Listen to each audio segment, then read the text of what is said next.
ఈరోజు చాలా ప్రాముఖ్యమైన వర్తమానం మీ ముందుంచాలని నేను యోచిస్తున్నాను. గత కొద్ది రోజులుగా యెరూషలేము పట్టణం దహించుకుపోతుందని, కార్చిచ్చు రగిల్చబడుతుందని, రగిల్చబడి వేలాది ఎకరాలు బుగ్గిపాలైపోయాయని, అడవి అంతా కాలిపోయిందని, కార్చిచ్చు ఇంకా ఎన్ని విమానాలు ఆ ప్రాంతంలో తిరిగినా మంటలను ఆర్పడానికి ప్రయత్నం చేస్తున్నా మంటలు చల్లార్చడం లేదు, చల్లారబడడం లేదు అనేటువంటి వార్తలను మనం వింటున్నాం. ఎవరైనా విన్నారా లేదా? టీవీలు చూస్తే ఎందుకంటే టీవీలైనా ఏదో సినిమాలు పెట్టుకొని టీవీ చూస్తే కనపడదు. అది ఏం చూడాలంటే వార్తలను చూడాలి. వార్తల్లో చాలా ప్రాముఖ్యమైనటువంటి అంశం, గతంలో లాస్ ఏంజల్స్ అనేటువంటి పట్టణం, గొప్ప పట్టణం అది.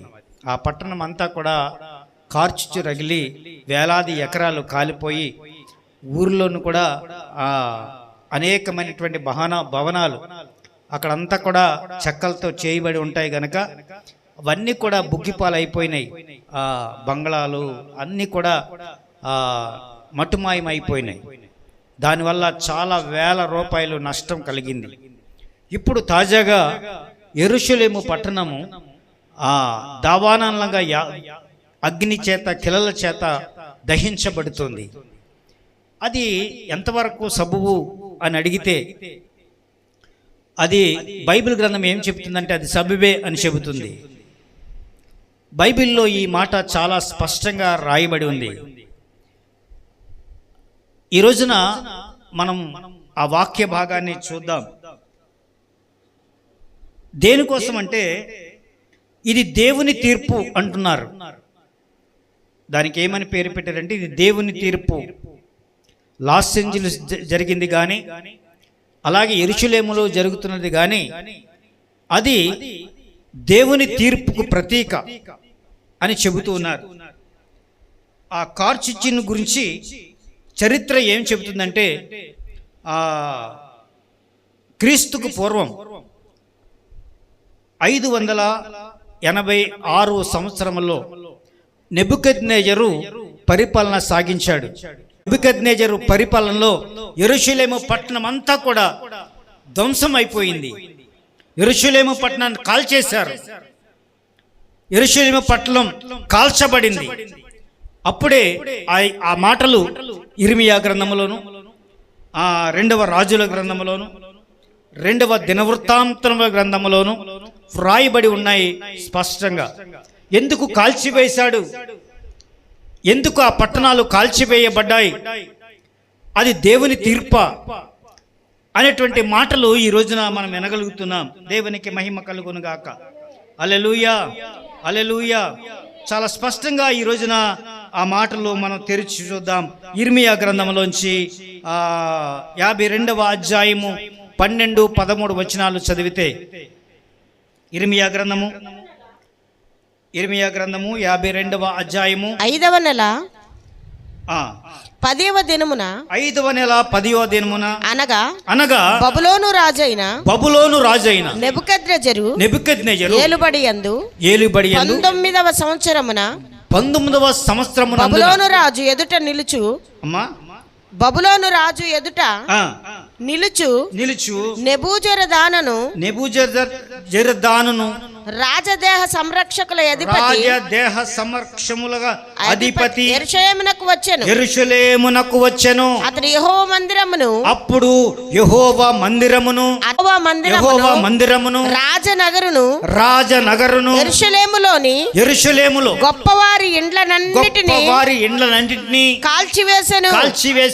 మరియు రాజదేహ సంరక్షకుల అధిపతితో కూడా నుండిన కల్దీయుల సేవా సంబంధులందరూ యెరూషలేము చుట్టూనున్న ప్రాకారములన్నిటిని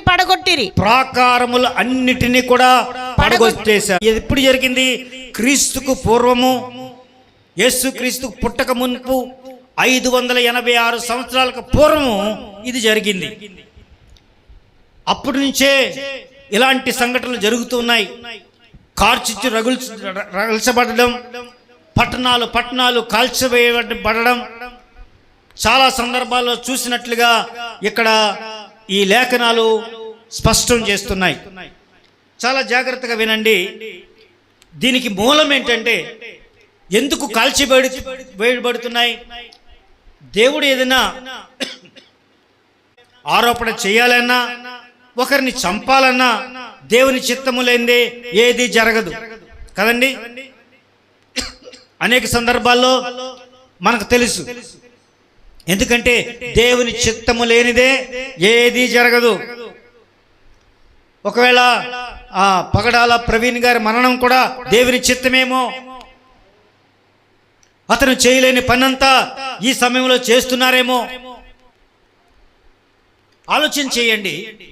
దేవుని చిత్తము లేనిదే ఏది జరగదు. కనుక నరులు భూమి మీద దేవునికి వ్యతిరేకులై ఉన్నప్పుడు ఇలాంటి కార్చిచ్చులు రగల్చబడుతుందని బైబిల్ గ్రంథంలో రాయబడి ఉంది. చూడండి, ఇర్మియా గ్రంథంలోనే ఒక మాట రాయబడి ఉంటుంది. 17వ అధ్యాయంలోనికి రండి, 27వ వచనం చదవండి. అయితే మీరు విశ్రాంతి దినమును తెరిచారమ్మా అందరూ కూడా. ప్రతిష్ఠిత దినముగా, ఇర్మియా గ్రంథము 17వ అధ్యాయము 27వ వచనం. అయితే మీరు విశ్రాంతి దినమును ప్రతిష్ఠిత దినముగా ఎంచి ఆ దినమున బరువులు మోసుకొనుచు. మీరు బరువులు మోయకూడదు. చాలా జాగ్రత్తగా వినండి. మీరు విశ్రాంతి దినమున ప్రతిష్ఠిత దినము అని ఎంచుకోవాలి. ఆ దినమున బరువులు మోసుకొనుచు యెరూషలేము గుమ్మములలో. ఎలా మోసుకెళ్తారమ్మా? ఆ కట్టలు పొగాకు కట్టలు నెత్తి మీద పెట్టుకొని, ట్రాక్టర్ల మీద పెట్టుకొని, ఖాళీ లేకుండా, ఊపిరి ఆడకుండా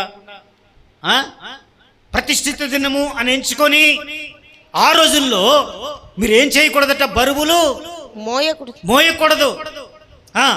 మోసుకొని యెరూషలేము గుమ్మములలో మోస్తూ యెరూషలేము గుమ్మములలో ప్రవేశింపకూడదు. నేను చెప్పిన మాట మీరు వినని ఎడల, నేను దాని గుమ్మములలో అగ్ని రగలబెట్టెదను. యెరూషలేము పట్టణస్థులారా, మీరు దేవుని మాట వినకుండా మీ ఇష్టానుసారంగా జీవిస్తున్నారు. అందుకే నేను కార్చిచ్చు రగులుస్తున్నాను. ఈ కార్చిచ్చు కారణం అదే అని బైబిల్ గ్రంథం రూఢిగా చెబుతుంది. ఎందుకంటే చెప్పండి, ఎందుకు మాట వినను? కార్చిచ్చు ఏ మాట? విశ్రాంతి దినమున, ప్రతిష్ఠిత దినమున, ఆదివారం బరువులు విశ్రాంతి దినమున మోసుకొనుచు. మీరు దేవుని ఆచరించాలి, ఆరాధించాలి.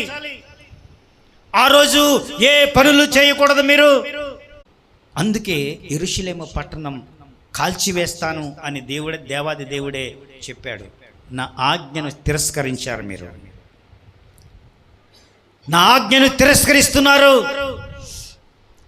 యెరూషలేము పట్టణమా, చదవండి.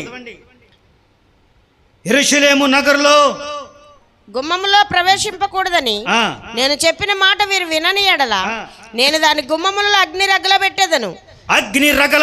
అది యెరూషలేము నగరులను కాల్చివేయును. దాని నార్పుటకు ఎవ్వరికి సాధ్యము కాకపోవును. ఇక్కడ రాశారు, చూసారా? దాని ఆర్పుటకు ఎవరికి సాధ్యపడదు. నిన్న జరిగింది కూడా అదే. ఎవరికి సాధ్యపడడం లేదు. టెక్నాలజీ విపరీతంగా పెరిగింది. ఆ దినాలలో ఏ టెక్నాలజీ లేదు. అప్పుడే ప్రభు చెప్పాడు, ఇప్పుడు టెక్నాలజీ వచ్చినా విమానాలు వాటర్ తీసుకెళ్లి ఆ కొండల మీద పోస్తున్నా కార్చిచ్చు ఆగడం లేదు, ఆర్పివేయబడడం లేదు. చాలా జాగ్రత్తగా వినండి. ఎందుకోసం కార్చిచ్చు? మనము విశ్రాంతి దినమును పాటించినందునే ఈ కార్చిచ్చు రగులుస్తున్నారు. అమెరికాలో ప్రజలు విచ్చలవిడి తనం పెరిగిపోయింది. అక్కడ కూడా పాపం పెట్టిరెగిపోయింది. దానికే దేవుడు అగ్నిని రగులుస్తానని మాట ఇచ్చాడు. ఆజ్ఞలు తిరస్కరించినందుకే ఈ అగ్ని రగల్చబడుతుంది అని బైబిల్ గ్రంథం స్పష్టంగా పొందుపరచబడి ఉంది. దేవునికి మహిమ కలుగును గాక. యెహోవా ఆజ్ఞలు ఉల్లంఘించినందుకే ఈ కార్చిచ్చు రగల్చబడుతుంది. యెహెజ్కేలు గ్రంథము 10వ అధ్యాయము 2వ వచనం. అప్పుడు అవిసెనార బట్ట ధరించుకున్న వానితో అవిసెనార బట్టను అప్పుడు అవిసెనార బట్ట ధరించుకున్న వానితో అవిసెనార బట్టను ధరించుకొని కొనిన వానితో ఆ, యెహోవా కెరూబు క్రిందనున్న చక్రముల మధ్యకు పోయి చక్రముల మధ్యకు పోయి కెరూబుల మధ్యనున్న నిప్పులు చేతుల నిండా తీసుకొని కెరూబుల మధ్యనున్న నిప్పులు తీసుకొని చేతుల నిండా తీసుకొని పట్టణము మీదకి చల్లుమని సెలవీయగా పట్టణము మీదకి చల్లు అని చెప్పాడట. ఎవరికి? దేవదూతలకి చెప్పాడు, కెరూబులకి చెప్పాడు. మళ్ళీ ఒకసారి చదువుతారా? అప్పుడు అవిసెనార బట్ట ధరించుకున్న వానితో అవిసెనార బట్టను ధరించుకున్న వానితో యెహోవా కెరూబు క్రిందనున్న చక్రముల మధ్యకు పోయి కెరూబుల మధ్యనున్న నిప్పులు చేతుల నిండా తీసుకొని చేతుల నిండా తీసుకొని పట్టణం మీద చల్లుమని చల్లుము అని సెలవీయగా నేను చూచినంతలో అతడు లోపలికి పోయాను. జరగాల్సిన డ్యామేజ్ అంతా జరిగిపోయింది. కార్చిచ్చు రగల్చమని కెరూబులతో దేవుడే చెప్పాడు కదండి. ఈ వాక్యాలు నా మాటలు కావు. మీరు కూడా బైబిల్ ఉంటే చదవండి. బైబిల్లో ఉన్న మాట ఏంటి చెప్తున్నాను. ఈ రోజున యెరూషలేము పట్టణం ఆ విధంగా దావానలుగా వ్యాపించి అగ్ని కిలల చేత కాల్చబడుతుంది. వేలాది ఎకరాలు కాలిపోయాయి అని వార్తలు వింటున్నాం.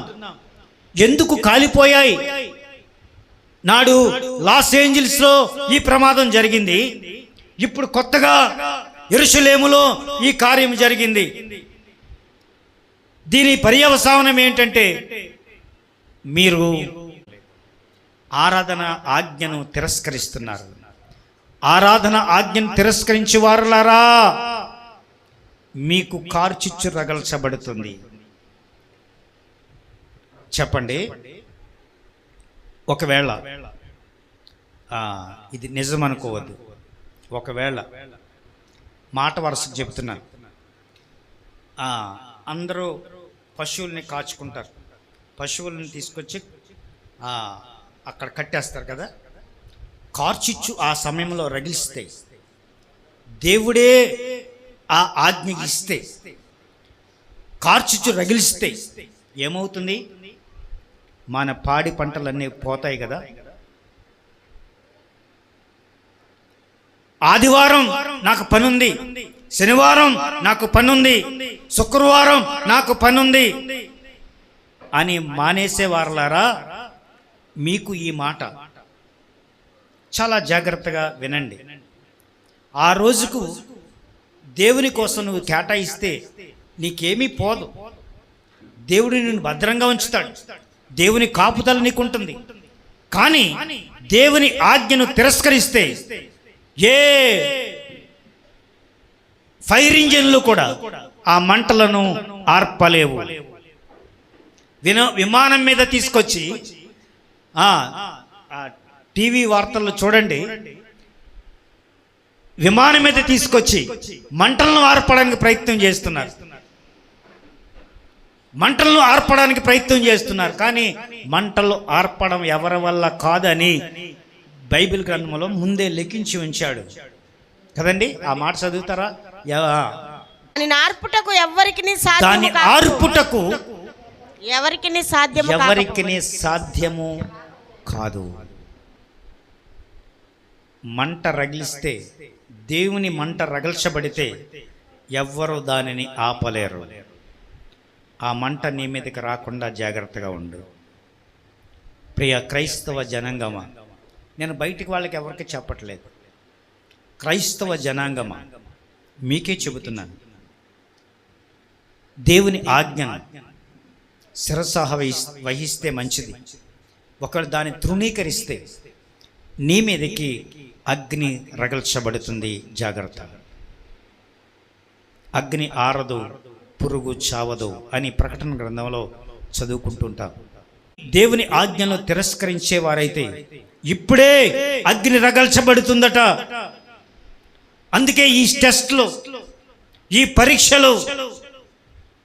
హల్లెలూయా. యెహెజ్కేలు గ్రంథమే 24వ అధ్యాయము 9వ వచనం చదువుతారా? యెహెజ్కేలు గ్రంథమే సెలవిచ్చినదేమనగా, యెహోవా సెలవిచ్చినది ఏమనగా, నరహంతకులున్న పట్టణమునకు శ్రమ, నరహంతకులున్న పట్టణానికి శ్రమ.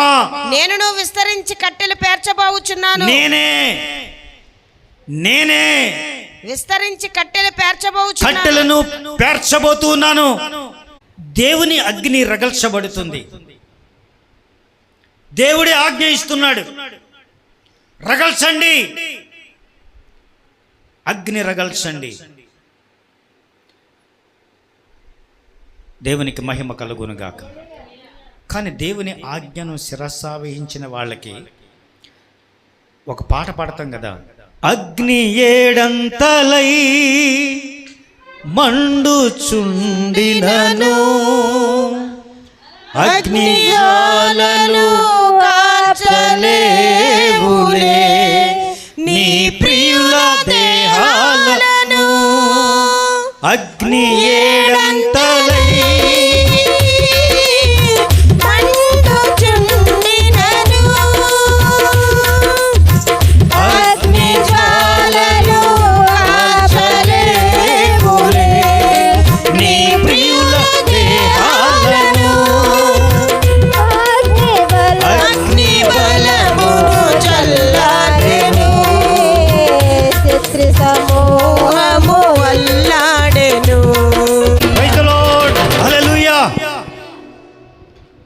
దేవుని ఆజ్ఞలు శిరసావహించిన వారికైతే అగ్ని కిలలో రాజుకున్నా ఏమీ చేయలేవట. కానీ ఆయన ఆజ్ఞను తిరస్కరిస్తే ఆయన అగ్నిలో రగుల్చుతాడు. దాన్ని ఆర్పేవారు ఎవరు ఉండరట. ఆ మాట మీరు ఖచ్చితంగా గుర్తించాలి. అగ్ని రగల్చకూడదు మన మీద. దేవుని కోపం రగిలి అగ్నిగా మారకూడదు. అగ్ని నీ మీదకు రాకూడదు. దేవునికి మహిమ కలుగునుగాక. ఇవన్నీ కూడా యెరూషలేములో జరుగుతున్నటువంటి కార్చిచ్చుకు కారణం ఏంటంటే ఇది దేవుని తీర్పు. ఇది దేవుని తీర్పు. దేవుని తీర్పు, దేవుని శుద్ధి. మూడవ మాట చెబుతున్నాను. 2వ దినవృత్తాంతుల గ్రంథము 36వ అధ్యాయము 19వ వచనం. అదియునుగాక కల్దీయులు దేవుని మందిరమును తగలబెట్టి యెరూషలేము ప్రాకారమును పడగొట్టి దాని యొక్క నగరులన్నిటినీ కాల్చివేసిరి. దానిలోని ప్రశస్తమైన వస్తువులన్నిటినీ బొత్తిగా పాడు చేసిరి. దేవుని మందిరం పాడు చేశారు. నగరాలన్నింటినీ కూడా కైవసం చేసుకున్నారు. పారిపోగా దొరికిన వారిని బబులోను సామ్రాజ్యానికి తీసుకువెళ్ళిపోయారు. చరిత్ర చెబుతున్నటువంటి పాఠం ఇది. ఈ అన్నిటికీ కారణం ఏంటంటే మీరు దేవుని మందిరాన్ని నిర్లక్ష్యం చేస్తున్నారు. దేవుని మందిరాన్ని నిర్లక్ష్యం చేస్తే నేను కార్చుచ్చి రగులుస్తాను, నేను కాల్చి వేస్తాను. దేవుని మాట ఇది. దేవుని మందిరం కాల్చి